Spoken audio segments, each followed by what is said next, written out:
बरातिया कर्मा कर लेगे बहनी कर्मा कर लेगे हे गे कर्मा कर लेगे बहनी कर्मा कर लेगे लाइबो नादी पर से जारा तू कर्मा स्टूडियो मोहिजा जाके बजरिया से लाइबो हमें फलवा गे बहनी जाके बजरिया से लाइबो हमें फलवा बरातिया रही भूखल गे बहनी करी है बरातिया मूर्ति बनाई लेगे बहनी मूर्ति बनाई लेगे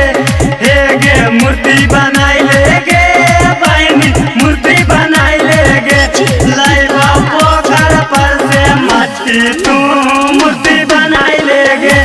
लाइबा नहर पर से मिट्टी तू मूर्ति बनाई लेगे अंशु रिकॉर्डिंग स्टूडियो मोहिजा राइटर संतोष भाई वाली खाओ करा माँ के गीतिया गे